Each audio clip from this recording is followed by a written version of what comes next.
Muy buenas noches a todos. Gracias por estar nuevamente aquí reunidas en nuestra sesión del Club de Lectura. Estamos con el libro Historia del Cristianismo de Justo González.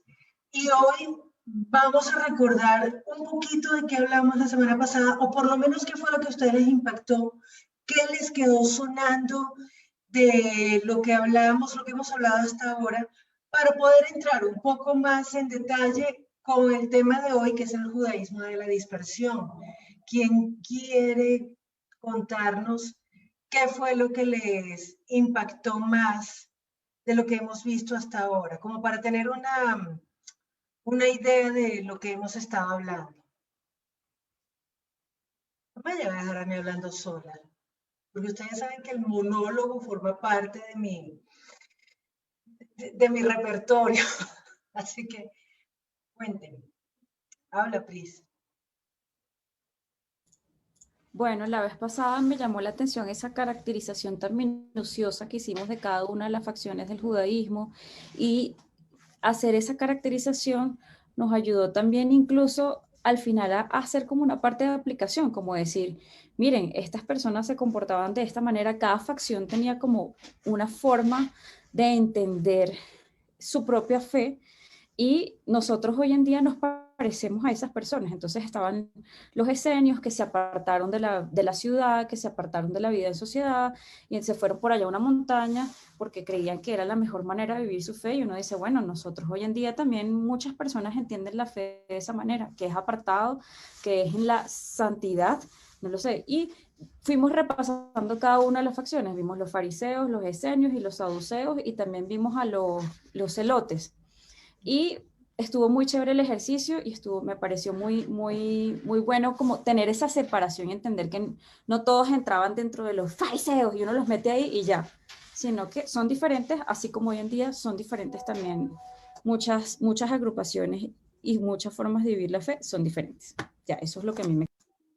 Gracias, Pris. Y voy a aprovechar eso que acaba de decir Priscila, porque la semana pasada yo hice una burrada y por un comentario que hizo Priscila, yo, no puede ser, tales cristianos hacen tal cosa, oh, por Dios. Voy a aprovechar eso y la burrada que mi burrada de la semana pasada, para recordarles que este espacio no es para criticar otras formas de vivir la fe, sino es para que nosotros conozcamos y todo lo contrario, aprendamos y entendamos que la fe en Cristo, que la fe cristiana tiene muchas y muy diversas formas de vivirse. Y no es que unos cristianos sean mejores que otros. Sencillamente nosotros tenemos que aprender a respetar, y lo vamos a hacer a partir del conocimiento de las diferentes formas históricas en que el cristianismo se ha desarrollado. No sé si alguien quisiera aportar algo más a lo que hablamos la semana pasada. ¿Nadie? ¿No? Sí, me acuerdo que a mí me impactó mucho el tema de los fariseos porque pues logré entender por qué ellos se comportaban de esa manera, ¿sí? Que ellos pues por el celo a su religión y a todo lo que ellos habían vivido eran como tan legalistas y como tan estrictos. O sea, ya los veo de una manera diferente. Ok, qué bueno eso que está diciendo Pili, porque sí, a veces uno tiene una visión muy distorsionada de los fariseos, no tanto por la Biblia como por las películas. Yo creo que el cine ha contribuido mucho a ese odio que les tenemos a los fariseos. Y bueno, si nadie quiere comentar nada más, a mí sí me gustaría darle una forma a esto, recordando que lo último que nos comentaba Justo González era que los puntos coincidentes entre los fariseos, los saduceos, los esenios y los celotes era que todos creían en la venida del Cristo.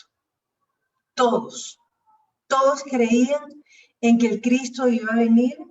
Y el otro punto coincidente era la esperanza de el reino de los cielos, si no recuerdo mal. Esos eran los dos puntos de coincidencia. La existencia de un Dios único y la esperanza de la venida del Mesías. Y finalmente él termina diciendo que de todos estos grupos, el más apto para sobrevivir después de la destrucción del templo era el de los fariseos. Entonces, a partir de aquí, miremos qué les llamó la atención, qué les gustaría comentar acerca del judaísmo de la dispersión. Creo que este es un tema muy rico en el que podemos conversar muchísimo. ¿Quién quiere empezar?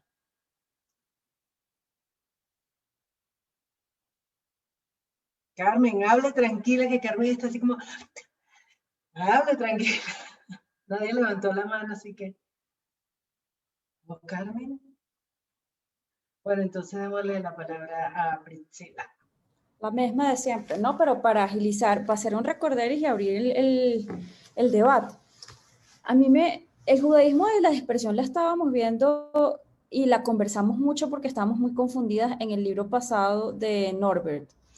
Y nosotros no entendíamos qué era el helenismo y no entendíamos, y entonces empezamos a entender, bueno, estos judíos eran judíos que no estaban propiamente en Jerusalén, no estaban propiamente allí, sino que estaban en otras regiones.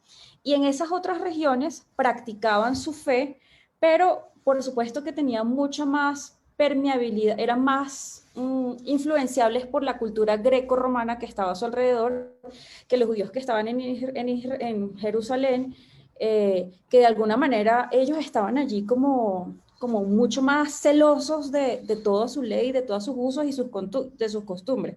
Entonces creo que un buen inicio para abrir como la conversación es como recordar que eran judíos, me imagino que cumplían la ley, tenían sus usos y tenían sus costumbres, pero a diferencia de los judíos de Jerusalén, estos hablaban en griego y estos tenían conocimiento o estaban en contacto más con el Imperio Romano y con la cultura helenística, el pensamiento helenístico. Eso es lo que quería comentar. Bienvenida, María José. Hola, Majo, bienvenida. Hola, gracias. Bien, yo las acompaño para aprender. Perdón, no he leído, pero las acompaño y me quedo calladita y aprendo. Tranquila, Majo, tranquila. Entonces vamos a darle la palabra a Carmen y luego Pau. Uno quiere quedarse calladito y le pican la lengua, ese es el problema. A ver, Adriana, Priscila y todos. A mí me parece que coincido con lo que decía Priscila. Hoy no estamos en desacuerdo. Hoy estamos de acuerdo en que pues yo entendí la vez pasada el helenismo, pero con esto se amplía más y que eran estos judíos que practicaban la misma cultura, los mismos usos y costumbres, que como habían salido, estaban más abiertos a practicar su culto, ¿sí? Ya no era tan restringido, tan rígido como lo hacían los que se habían quedado en su tierra. Y eso, mira que todo lo que se hace parece mentira, pero Dios lo usa, ¿no? Dios lo usa. Esa dispersión, esa salida de todas estas personas a otros lugares ayudó a que aprendieran otro idioma y a través de ese idioma, como el griego, pudieran escribir el Antiguo Testamento, que le llaman aquí la Septuaginta, Septuaginta, sí, señor. Entonces, y se escribe en griego. Entonces, eso quiere decir que a la palabra tenían más accesos las personas, no solamente los que hablaban, los que hablaban hebreo, sino que ya también los griegos, podían conocer la palabra de Dios en griego. Entonces, es decir, lo que se vio como malo en un principio, que era la dispersión del judaísmo, llegó a permitir que la palabra llegara a todos los lados. Entonces, eso me parece supremamente importante. Dios usa a quien sea, como sea y en el lugar donde esté. Eso me pareció formidable. Así es, comparto esa visión, Carmen. Pau, ¿tú qué querías comentar? Ahora, era lo mismo que me había llamado mucho la atención acerca pero igual, háblalo. No, me llamó mucho la atención cómo el Señor permitió, fíjate, ellos fueron olvidando su lengua origen, ¿qué? ¿Cómo que era? El arameo, no, Hebreo. el hebreo. Hebreo y arameo. Los dos. Sí, ellos fueron olvidando su lengua origen, entonces como empezaron a hablar el griego, para esto se da la oportunidad de que ellos traduzcan las escrituras. Y eso me llamó mucho la atención. Ok, gracias, Pau. ¿Qué quería decir Verónica? La señora Cadena. Sí, que además de que tuvieron la oportunidad de, con este bilingüismo, de escribir la Biblia en griego, también me llamó la atención que estos judíos que fueron exiliados, o bueno, los que llaman los judíos de la dispersión o de la diáspora, ya eran tantos que en todos los lugares había una sinagoga. Entonces, ya no construían templos, los judíos ya no construían templos, que es donde la diferencia entre sinagoga y templo, según lo que he visto, es que sinagoga es donde se reúnen para hablar sobre la palabra, aprender, a orar. El templo es para ofrecer sacrificios. Entonces ya en este momento, ya de tanta diversidad, de bilingüismo, de pasar del arameo y el hebreo al griego, ya entonces se empiezan a formar sinagogas en todos los lugares. Ya vienen como, no sé si es así, pero como a reemplazar el templo, que antes para los judíos era tan importante, igual que no sé qué pesaba más, si la sinagoga o el templo, pero ahorita ya habían muchas sinagogas. Eso me llamó la atención. Gracias, Verónica, porque yo no tuve tiempo de mirar y yo decía, ¿cuál es la diferencia entre la sinagoga y el templo? Para mí, sinceramente, eran igual, pero mira que sí hay una gran diferencia entre los dos. Gracias. Enorme, gracias, Vero, gracias, Carmen. Priscila, ¿quería comentar algo? Sí, quería comentar dos cosas. Bueno, eso que dijo Verónica, yo creo que es supremamente importante. Y después me imagino que Adri va a hacer un punto allí, entonces no lo voy a comentar yo. Y el siguiente comentario que yo quería hacer es ya un análisis que son suposiciones, no es algo que dijo el autor. Y es que uno vería, porque no sé quién dijo, alguien vería como malo que los judíos se dispersaran. Ah, no, ya, los mismos fariseos, y no sé cuál es la base bíblica de eso, los mismos fariseos, las facciones que vimos, escribas no era facción, y yo las dije, bueno, se me olvidó. Estas facciones, qué triste, y yo fui la que hice el repaso. Estas facciones veían como, o sea, de alguna manera había una discriminación. Es algo como lo que pasa en Venezuela, que los venezolanos que se quedaron en Venezuela son más venezolanos que los que se fueron del país por diferentes circunstancias, ¿sí? O sea, más o menos yo lo veo de esa manera. Pero ¿qué ocurre cuando esas personas se van fuera del país? Pasa lo que decía Carmen. Empiezan a aprender otros idiomas y esos otros idiomas terminan enriqueciendo y siendo instrumento para que otras personas conocieran de ese Dios vivo, no de Jesucristo todavía, pero de ese Dios vivo, el cual ellos decían que era el Dios que había creado todas las cosas, ¿no? Y las profecías y etcétera. Entonces, ahorita aprovechando que es María José que está por aquí, yo digo, es precioso porque María José, una de las cosas que ella me comentaba era, yo estoy aquí, ahora estoy aprendiendo inglés, pues ¿qué pienso yo hacer? Todo eso que nosotros estamos aprendiendo, llevarlo en inglés. Entonces yo decía, eso que pasó allá, lo repetimos nosotros y lo replicamos nosotras. Allá está Verónica en Estados Unidos, aquí hay gente de todos lados.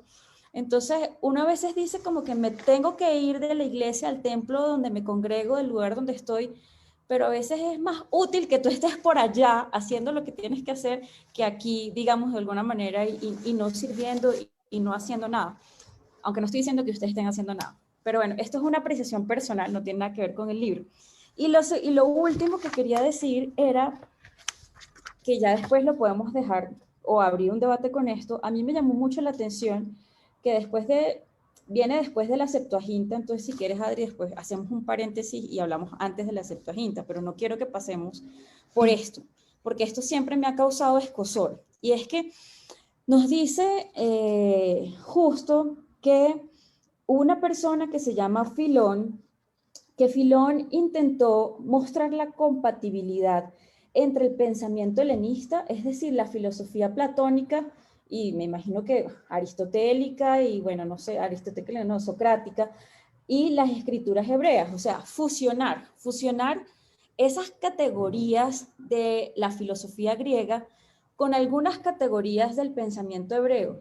Y ahí se hizo un arroz con mango para mí, porque él dice, según eso, los filósofos griegos eran personas cultas y las escrituras hebreas son anteriores a ellos. Es de suponerse que cualquier concordancia entre ambos se debe a que los griegos copiaron de los judíos y no viceversa. Entonces, ahí el autor como que nos deja la lengua picada ahí, quién fue antes, si el pensamiento hebreo o el pensamiento griego.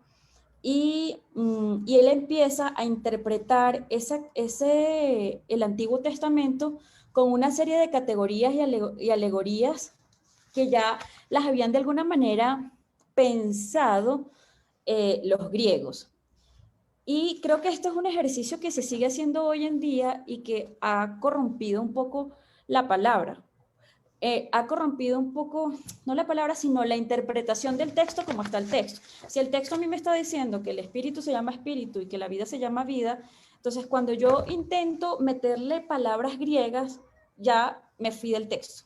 Entonces, me llamó la atención que él no está diciendo lo que yo estoy diciendo, esto es una opinión mía, pero me parece interesante que él lo nombre allí, y yo creo que es una problemática que tenemos actualmente hoy en día, que mucha gente lee el pensamiento griego y luego lee la Biblia y hace un arroz con mango y termina hablando que la forma, que la sustancia, que no sé qué, que el alma, y separa todo como lo hacían los griegos y la Biblia no lo está diciendo. Entonces, me parece chévere como dejar ahí el punto.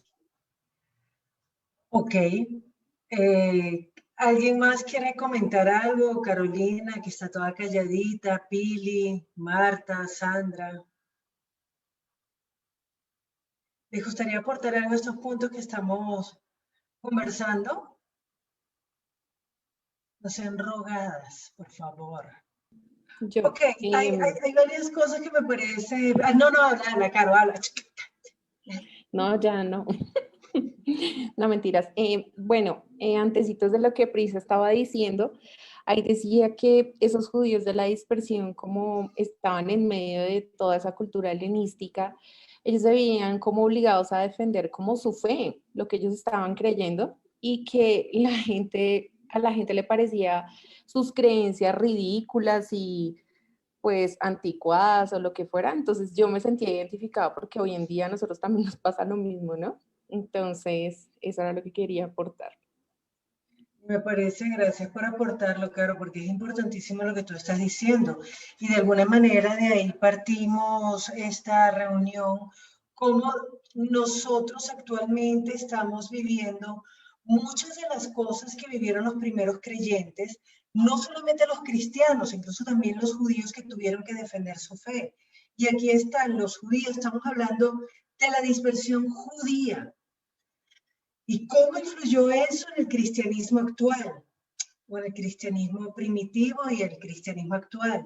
Pero hay varios puntos que ustedes están, Priscila, habla, porque la gente no está leyendo lo que tú estás escribiendo, entonces creo que es importante que quede dicho, no solamente escrito para la que Es lo estamos que tú aquí. estabas diciendo, que ese pensamiento helenista no solamente tuvo una influencia en el cristianismo primitivo, o sea, eso se fusionó allí con el judaísmo, sino que hoy en día en el cristianismo ese pensamiento helenista todavía nosotros tenemos bastante de ese pensamiento helenista. Entonces me sorprende porque la historia no es algo como que quedó en el pasado y es lo que me ha venido sorprendiendo cada rato. O sea, desde que empezamos yo sigo sorprendiéndome que la historia nos salpica, o sea, somos lo que somos ahorita y nuestra estructura de pensamiento es ahorita. Por eso que ya pasó hace más de 2000 años y yo digo, pero Dios mío, o sea, 2000 años es un montón de tiempo, tantas generaciones y yo todavía estoy salpicada de unas cosas que no tuvieran nada que ver conmigo. Sí, realmente eso sigue siendo así. Y fíjense que ustedes han nombrado cosas muy importantes. La dispersión judía, de eso habla mucho lo que comentaba Priscila, que de dónde saca el autor que unos judíos se creen mejores que otros, porque se habían quedado o porque habían sido, tenido que defender su fe y tener la valentía para no contaminarse cuando estuvieron en el exilio en Asiria o en Babilonia. Y eso lo vemos en los libros de Esdras y de Nehemías.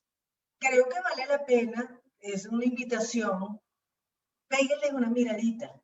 Vale la pena porque eso aporta, nos daría como un fundamento bíblico importante para poder entender esta partecita de la dispersión judía. Es muy interesante ver cómo tratan de recuperar la ley, primero que nada, las costumbres, el templo. Verónica ponía sobre la mesa otro punto fundamental y era la diferencia entre la sinagoga y el templo. El templo era el templo. Y allí era donde además si nosotros leemos creo que es Primera de Reyes, el capítulo 8, es genial porque el templo es el templo de Jerusalén es donde está la gloria de Dios, es donde descansa el nombre de Dios, es donde Dios escucha las oraciones y los judíos no edificaban templos. Y aquí lo está diciendo el autor, dice, pero por lo general estos judíos de la dispersión o de la diáspora, que así se les llamó, no construyeron templos en los cuales ofrecer sacrificios, sino más bien sinagogas en las que se estudiaban las escrituras. Y cuando nosotros leemos el Nuevo Testamento, constantemente se está hablando de esas sinagogas, de esos lugares donde los judíos se reunían a enseñar, a aprender. Sí, el templo es uno solo, Pris, pero también cuando se separan las tribus del norte y del sur, cuando se separan las 12 tribus de Israel, 10 se van para el norte y 2 para el sur, pues allí los samaritanos, ellos hicieron su propio templo. Entonces, por eso en Juan 4 leemos que si la mujer samaritana le dice a Jesús, ¿dónde debemos adorar?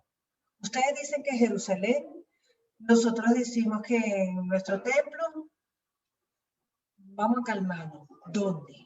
¿Dónde? Entonces, sí, el templo donde Dios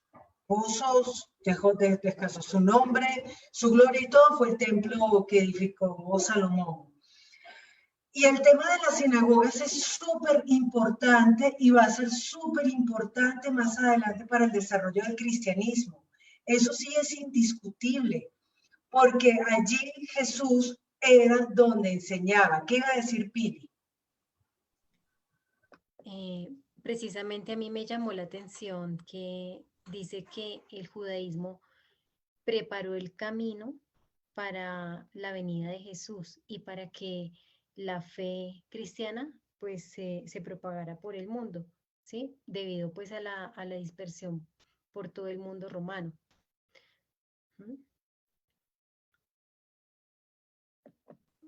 Eso es cierto, Pili, ciertamente. Y además otro punto que nombraba, porque esa es la parte estructural, la sinagoga, la dispersión, el idioma, tan importante eso. Además, yo no sé si a ustedes les pasó que cuando estaban leyendo el tema del mito de la Septuaginta, hay gente que afirma eso como si fuera una realidad indebatible. A ver, o sea, están diciendo lo que dice el autor, que además es un historiador, no quiere decir que él tenga la última palabra. Puede ser que después leamos a Norbert Brooks y él nos diga otra cosa totalmente diferente y nos va a tocar buscar una tercera opinión. Pero él está diciendo que lo de la Septuaginta tiene una leyenda. Y la leyenda dice, la antigua leyenda, el rey de Egipto, Ptolomeo Filadelfo, ordenó a 72 ancianos hebreos que tradujesen la Biblia independientemente, y todos ellos produjeron traducciones idénticas entre sí. Al parecer, el propósito de esa leyenda era garantizar la autoridad de esta versión, que de hecho fue producida a través de varios siglos por traductores con distintos criterios. De modo que algunas porciones son excesivamente literales, mientras que otras se toman amplias libertades con el texto. A mí me parece esto súper importante, porque como él mismo lo dijo, esta es la Biblia, o estas son las escrituras, que cita la mayoría de los autores del Nuevo Testamento. Esas eran las escrituras, la de la Septuaginta, que probablemente tenía Pablo, tenía Mateo, que se leía en las sinagogas. Entonces, eso que él está diciendo cuál es el mito, que todas eran idénticas. Aquí, es como que aquí, o sea, escriban, traduzcan, María José y Sandra Mandelini y Verónica, que son las tres que están en países de habla sajona, países anglosajones, traduzcan el Nuevo Testamento y las tres lo traducen y es igualito. Y están diciendo, eso es un mito, pero hay gente que lo afirma como una verdad absoluta.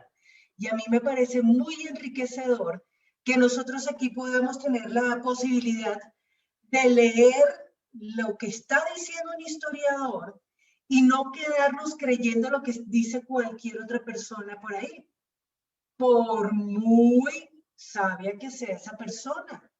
Y esta oportunidad es súper, súper valiosa. Que aprovechemos, ¿no, Cris? Yo no sé si te quedó la mano levantada o tú querías decir algo. Cuente. Sí. Quisiera como poner un contexto para acordarme por qué yo no entendía este tema y por qué ahora es tan importante hablar de la Septuaginta. Para nosotros la Septuaginta es el libro que para los judíos, o sea, es todo el Antiguo Testamento y es el libro que para los judíos, como decía Adriana, se leía en las sinagogas, ese era el que se estudiaba. Pero para muchas personas hoy en día que refutan la validez de la Biblia, dicen que todo lo que es en el Antiguo Testamento y en el Nuevo Testamento, algunas personas, y yo creo que en algún momento yo no entendía, que eso lo canonizó la Iglesia católica en los concilios, o la iglesia que se formó después en unos concilios, y que la gente se puso una institución de acuerdo para canonizar, o sea, para decir, el canon por el que nos vamos a regir todos es estos libros más estos libros.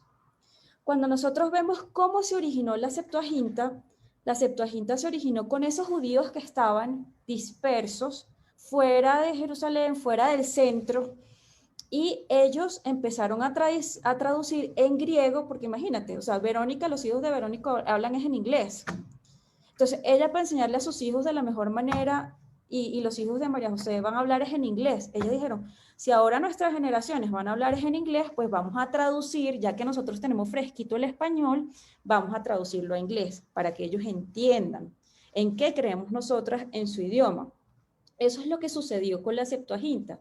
Entonces, la Septuaginta no es el producto de una institución que dijo, estos son los libros que van. La Septuaginta salió y surgió del corazón de ellos. Unos traduciendo, otros para poder vivir la palabra de una forma en que las diferentes generaciones pudieran entenderlo. Entonces me parece increíble y precioso porque esto como que nos tumba el pensamiento, es que esto fue un poco de gente que se puso de acuerdo en una institución de alguien que quería tener el control. No, si nosotros nos ponemos a pensar, los que querían tener el control en teoría eran los que estaban en Jerusalén, que tenían el poder, los que guardaban la ley, los que decían cómo se hacía el queso y la tostada. Pero estos eran judíos que no tenían ese tipo de control ni de poder, no eran sacerdotes, no eran no sé qué, era gente común y corriente creyente, me imagino yo, que empezó a traducir. Entonces, eso es lo lindo que para mí tiene la Septuaginta. Antes de darle la palabra a Carmen, yo creo que es importante aclarar algo. No lo hizo gente común y corriente. Gente que sabían muy bien, conocían muy bien las escrituras. Gente que tenían temor y respeto, una reverencia absoluta con las escrituras. Y además gente que conocía, dominaba muy bien el griego. O sea, no era tan común y corriente. A Juan no le iban a decir, oiga, Juan, venga para acá, Juancho. Que dice Peter, venga, y que traduzcan. No, no fueron ellos, fue gente muy bien preparada y además, y eso es muy importante, temerosos de la palabra. Que iban a respetar la palabra a pesar de que el autor Justo González está diciendo que algunos se tomaron muchas libertades. Eso es un punto que a mí me parece importante para mí. Yo no sé si ustedes se animan también, pero para mí averiguar un poquito esto, qué tanto se han podido tomar ellos libertades sobre el texto. Carmen, cuéntanos. Y bueno, a mí, más de allá de que sean o no, a mí me parece que siempre los ancianos de la iglesia son las personas que conocen la palabra, que saben. Y ahí habla de 72 ancianos y agréguele una ñapa, que eran hebreos. Ojo, eran 72 ancianos hebreos que conocían de la palabra. Entonces, pero a mí, lejos de esta discusión, lo que más me asombra y me llama la atención es que la Biblia saliera, que la Biblia se estudiara en otro idioma para que los demás conocieran y se escribe en griego. Es decir, es lo que nosotros hicimos, por ejemplo, con la esposa de este pastor, ¿cómo se llama? Que se fueron para Venezuela, que son de tu paisano, Priscila, de Ludo. La esposa estaba escribiendo la Biblia en su idioma. ¿En qué es? En ruso. En ruso. Súper. Entonces, inclusive se llevó algunas cosas de la iglesia en ruso. Me parece formidable. Eso es abrir fronteras. No importa quién lo escribió, no importa cómo lo escribieron. Para mí lo más interesante es que la palabra corra. Que la palabra corra. Eso para mí es fundamental. Que llegue a todos los confines de la tierra. Y eso pasa en la dispersión helenista. Pero bueno, a mí lo que me llamó la atención haciendo estas lecturas es cómo los cristianos helenistas no fue tan fácil para ellos. Ellos tuvieron que enfrentarse, como lo dijeron en el resumen de la vez pasada, con las creencias de los gentiles, que eran súper rígidos, eran dogmáticos en sus creencias, mientras que estos judíos venían abriendo fronteras, abriendo campo, acomodándose a la situación donde tenían que llegar y tenían que enfrentarse, se veían obligados ante estos a defender su fe.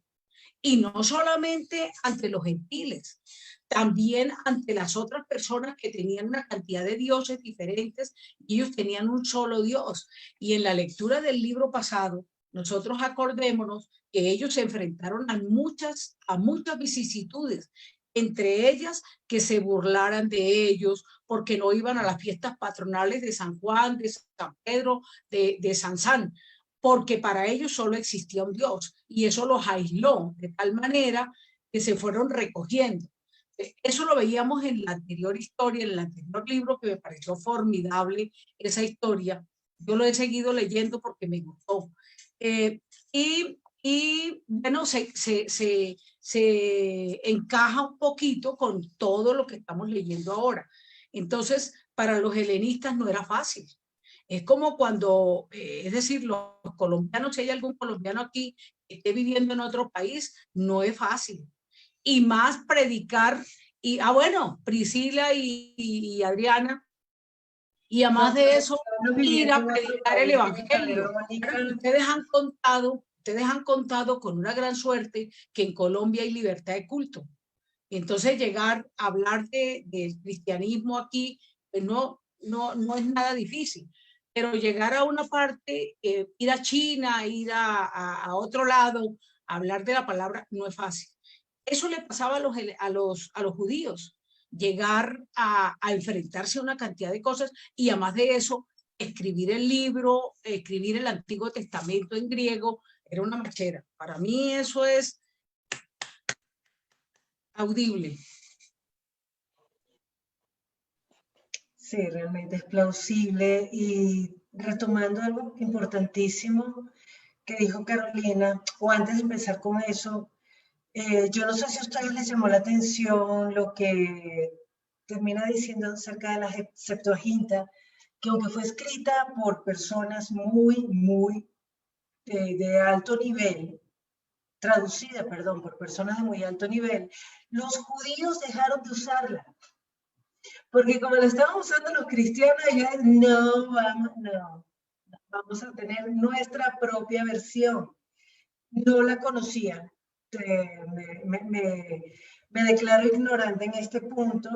No conocía que existía una versión de Aquila y le dejaron a los cristianos la Septuaginta, como para la chusma. Volviendo al punto que tocó Carolina, que me parece fundamental, el tema de cómo los judíos de la diáspora se tenían que enfrentar constantemente a la...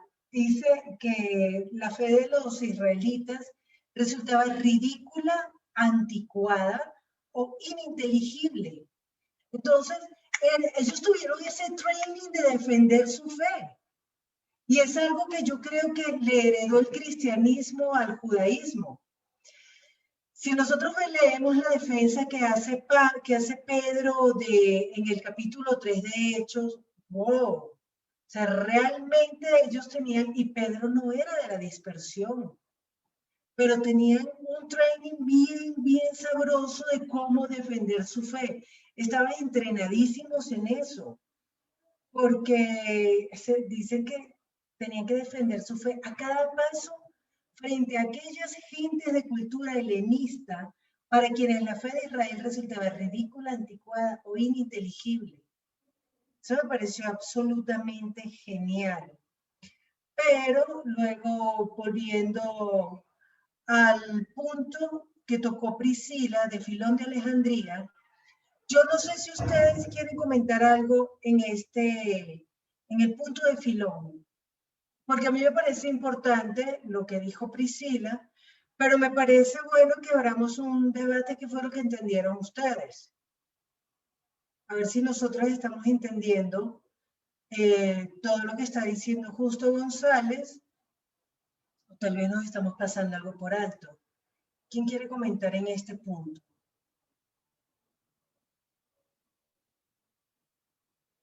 ¿O le leemos primero? Lo leemos para que María José también opine. María José, la estamos leyendo para ti, Majo. Dice: en el siglo III a.C., Demetrio narró la historia de los reyes de Judá, siguiendo los patrones de la historiografía pagana. Pero fue en la persona de Filón de Alejandría, contemporáneo de Jesús, que este movimiento alcanzó su cumbre, puesto que los argumentos de Filón u otros muy parecidos fueron utilizados después por algunos cristianos en la propia ciudad de Alejandría. Vale la pena resumirlos aquí. Lo que Filón trata de hacer es mostrar la compatibilidad entre la filosofía platónica y las escrituras hebreas. Creo que esto es muy importante, está mostrando la compatibilidad entre la filosofía platónica y las escrituras hebreas. Según él, puesto que los filósofos griegos eran personas cultas y las escrituras hebreas son anteriores a ellos, es de suponerse que cualquier concordancia entre ambos se debe a que los griegos copiaron a los judíos y no viceversa. Y entonces Filón procede a mostrar esta concordancia interpretando el Antiguo Testamento como una serie de alegorías que señalan hacia las mismas verdades eternas a que los filósofos se refieren de manera más literal. El Dios de Filón es absolutamente trascendente e inmutable, al estilo del al estilo del uno inefable de los platónicos. Por tanto, para relacionarse con este mundo de realidades transitorias, inmutables, ese Dios hace uso de un ser intermedio al que Filón da el nombre de Logos, es decir, verbo o razón. Este Logos, además de ser el intermedio entre Dios y la creación, es la razón que existe en todo el universo y de la que la mente humana participa. En otras palabras, es este Logos lo que hace que el universo pueda ser comprendido por la mente humana. Algunos pensadores cristianos adoptaron estas ideas propuestas por Filón con todas sus ventajas y sus peligros. Como vemos, en su dispersión por todo el mundo romano, en su traducción de la Biblia y aún en sus intentos de dialogar con la cultura helenista, el judaísmo había preparado el camino para el advenimiento y la diseminación de la fe cristiana. En cuanto a Filón,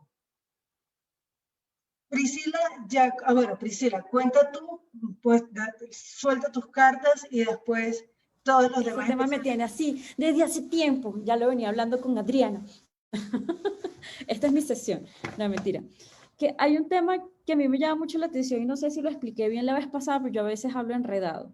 Y es que tenemos que hacer de cuenta que hay muchas cosas del platonismo, de que decía Platón, que se parecen a algunos conceptos de la Biblia, como por ejemplo, vamos a decir un ejemplo, porque ahí esos ejemplos que puso él me parece que son difíciles de entender. Platón decía que había un mundo de las ideas, ¿sí? Un mundo de las ideas, y antes de que las cosas fueran materia, este bolígrafo que está aquí, antes de que esto fuera este bolígrafo, primero se pensó, primero fue una idea, y en ese mundo de las ideas está la perfección. Aquí lo único que nosotros logramos ver es como por decir, o sea, la materialización de las ideas no alcanza al tope que es las ideas. Entonces, claro, cuando tú hablas de eso con un cristiano, es como el reino de los cielos, ¿sí? El reino de los cielos es el top on the top, es como lo máximo, la panacea, pero nosotros aquí estamos viendo, asomándonos al reino, estamos viendo solamente una ventanita, el reino de los cielos. Entonces, claro, cuando yo hablo de mi reino de los cielos con una persona que, digamos que creyera en Platón, decimos, ay, se parecen. Todos los dioses son iguales, ¿viste? Que todo se parece. Otro ejemplo. Platón decía que ese mundo de las ideas era una imagen o era una imitación del mundo, o sea, que nosotros estamos viendo. Eso ya lo dije. Bueno, ¿a dónde voy? Bueno, y hay muchas cosas así. Lo que me acuerdo ahorita es del mundo de las ideas porque yo vi filosofía cuando estaba, en fin, por allá. Pero entonces hay muchas cosas en común y hace poco yo hablaba con Adriana y uno dice, es muy fácil cuando uno dice todos los dioses son el mismo, porque todos estamos pensando en un estado de iluminación, en que las cosas son mejor allá y que no son acá, y uno no investiga bien con pinza, sino que tú metes en grandes categorías lo que tú quieras meter y tú dices, bueno, nos parecemos en esto y en esto. Eso hace que de alguna manera ese Dios que nosotros tenemos con sus características específicas que él dijo, lo terminemos terminemos alienando ese Dios, terminemos pensando que bueno, que sí, que el Dios mío con el Dios del otro, que todos los caminos llevan a Roma y que finalmente todos somos felices y ya deja de ser tan dogmático y tan necio y tan estricto, porque al final es lo mismo. Tú hablas del mundo de las ideas, yo hablo del más allá y del reino de los cielos, pero finalmente es la misma cosa. Y este tipo de pensamiento sigue hoy en día, ¿no? Y nos hace, no digo que esté mal el ejercicio de buscar cosas en común, porque también eso permitió que muchas personas fueran hábiles para encontrar cosas en común con culturas distintas y alcanzar terreno, es importante entender las cosas en común, pero cuando te quedas en esas grandes categorías de las cosas en común, llega un momento en que tú mismo ni entiendes de qué se trata tu fe y que cuál es la diferencia del cristianismo en esa época con el otro, con lo de Platón. Entonces ya si todo era lo mismo, pues bueno, vamos a darnos las manos y vamos a abrazar. Ese es mi punto de vista. Vale, ¿alguien quiere aportar algo en este punto? ¿Alguien tiene una opinión, vio algo diferente? ¿Qué dice Carmen? A ver, yo que si nos ponemos a filosofar esta noche no terminamos. Es decir, mira, es tan cierto lo que les estoy diciendo que miren cómo remata la lectura. Mira, yo empiezo a hablar de Platón y de Filón y de todo el mundo y aquí no terminamos nunca, ni nos vamos a poner de acuerdo. Entonces, yo empiezo a explicarles, yo lo entiendo de manera totalmente diferente a lo que está diciendo Priscila y aquí no terminamos nunca. Entonces, me parece que aquí hay un punto céntrico que es cómo llevar la palabra, que es la historia de ese cristianismo. Y mira cómo remata aquí lo que estamos leyendo de los filósofos. Mira, yo los respeto mucho, los quiero mucho, pero tratan a veces de confundir a la gente. Entonces, mira aquí cómo lo remata. Dice, como vemos en su dispersión por todo el mundo romano, después de hablar de todo este tipo de cosas, en su traducción de la Biblia y aún en sus intentos de dialogar con la cultura helenística, el judaísmo había preparado el camino. ¿Para qué? Para el advenimiento y la diseminación de la fe cristiana. En eso, ahí concluye el escrito.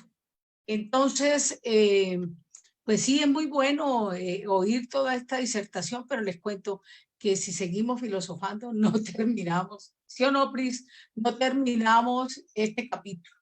La idea es decir, el punto céntrico es la manera como ellos, a pesar de venir, es decir, porque si en este momento que estuviéramos hablando de esa dispersión del judaísmo, hablábamos de desplazados por la violencia, hablábamos de refugiados, ¿sí? Sí, porque acuérdense que ellos vienen de cuando cae ¿qué? Es cuando mira, aquí está, ya les leo. Aquí dice que la diáspora, dice dispersión de un pueblo, comunidad humana por diversos lugares del mundo, especialmente la de los judíos después de la destrucción del reino de Israel. Entonces, era una persona que venían, que eso también tenemos que analizarlo aquí, porque ellos no venían porque querían, venían porque tenían un problema en sus pueblos y les tocó salir. Entonces no era fácil, y llevar la palabra en semejante situación no era fácil, ¿no? En ese momento, es decir, y la historia narrada por este señor habla del judaísmo, de la dispersión y la diáspora, ¿no? Entonces, yo pienso que hay que centralizar como la historia más en la situación que ellos estaban viviendo en ese momento y cómo no pierden la fe. Por el contrario, miran la posibilidad de seguir llevando esa palabra. Para mí eso me tocó el alma. Vale, Carmencita, me parece muy importante tu aporte, pero hay algo que quiero que todos tengamos claros, tanto los que estamos aquí como los que están participando desde Facebook. El propósito de esta reunión es debatir el libro, es discutir sobre el libro. Entonces, si bien es cierto que no vale la pena ponernos a filosofar porque no vamos a hablar ni de Platón ni de Filón, pero sí de lo que el autor está citando en este punto específico sobre esos temas específicos. Y yo lo que veo es que más allá de ahondar en el pensamiento platónico y en las compatibilidades, mejor dicho, en lo que nosotros estamos interpretando del pensamiento platónico y de las ideas de Filón, es exactamente lo que dice aquí. ¿Qué está diciendo aquí el autor?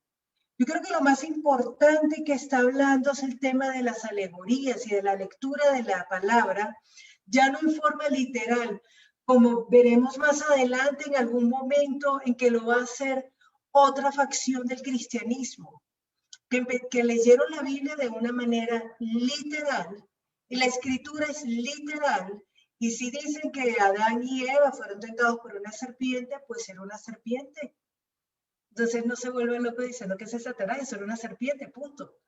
Y si están diciendo que había una arca donde había muchos animales y todo, y eso ocurrió tal cual, esa era una interpretación de la escritura literal que para el pensamiento helenista era ridícula.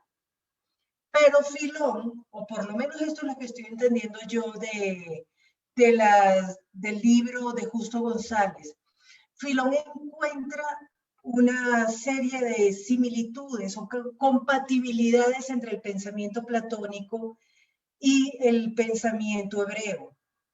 Entonces, la lectura que le hacen los alejandrinos a la escritura no es literal, sino es alegórica. Y ese es el gran aporte de Filón, o por lo menos así lo estoy entendiendo yo. La lectura de la Biblia, de las escrituras hebreas, no de forma literal, sino de forma alegórica. Y eso nos permite ver una serie o un mundo diferente. Así nosotros leemos la escritura literal.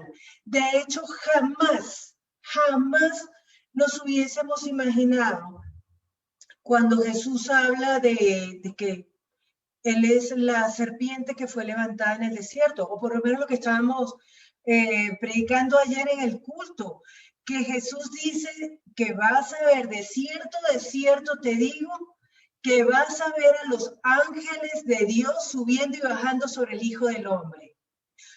Eso es una interpretación alegórica del sueño que tuvo Jacob, de la piedra, cuando se quedó dormidita en la piedra y soñó que había una escalera en el cielo y subían y bajaban ángeles. Imagínense, ya Jesús está haciendo una alegoría, está diciendo, eso está hablando de mí.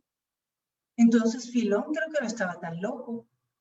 Creo que algo de alegórico hay en la escritura, en las escrituras hebreas.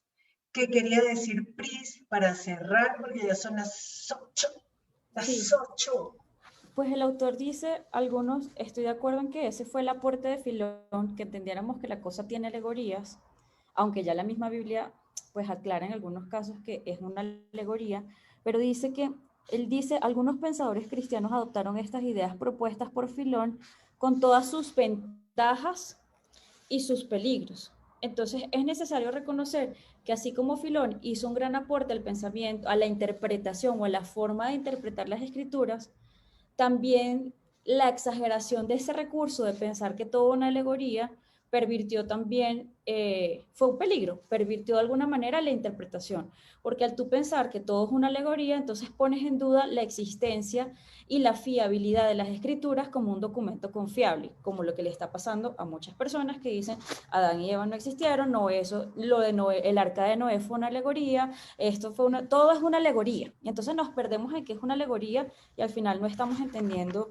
a qué se está refiriendo la Biblia. Entonces sí, lo de Filón fue un aporte, pero también supuso muchos peligros que todavía los vemos hoy en día en nuestra forma de interpretar las escrituras. Sí, Adriana, sí, estoy de acuerdo con Pris, es decir, no generalizar. Sí hay alegorías, pero no generalizar. Por eso es importante estos estudios, ¿no? Por eso es importante, porque todos aportan y mira cómo se ve de diferentes maneras. Ok, se me cambió la pantalla de golpe. Entonces, sí, estamos de acuerdo y precisamente estamos de acuerdo entonces con lo que está diciendo Justo González. Eso supuso algunos peligros y me imagino que más adelante iremos viendo cómo otras corrientes del cristianismo adoptan una interpretación o una lectura literal, otros alegóricas, y cómo entran en conflicto las distintas formas de vivir la fe cristiana. Pero definitivamente creo que el entender que esto es una realidad que ocurrió, esto es una realidad histórica que aún hoy sigue salpicándonos. Como decía, creo que Priscila, todavía nos está salpicando esto. Todavía, tantos siglos después, aquí estamos discutiendo de lo que estaba discutiendo Filón con los platónicos. Lo que estaban discutiendo los judíos de Palestina con los judíos de la dispersión. Entonces, estamos inmersos en una historia que al entenderla enriquece nuestra vida de fe. O por lo menos eso es lo que yo siento y creo, por lo menos creo que Carmen lo comparte conmigo. Carmen la ha ministrado la historia. Entonces, ahora, como sí, ya son sí, 3 minutos. Sí, porque es que si nosotros estamos aquí bien y uno no predica la palabra, es el colmo. Cuando gente con dificultades predica la palabra, ¿sí? En medio de las dificultades va predicando la palabra, como la persona que está bien, que está con todas las comodidades del caso, no lo hace. Eso nos llama a pellizcarnos, ¿no? A decir, bueno, ¿qué estoy haciendo yo? Si esa gente con tantas dificultades lo hicieron, yo lo estoy haciendo bien, debo hacer más, lo que estoy haciendo es suficiente. Yo pienso que de cada lectura de estas uno debe sacar su propia reflexión, ¿no? Sí, exacto. Bueno, Carmencita, Priscila, Vero, María José, Caro, Sandra, María del Pilar y Paola, gracias por acompañarnos.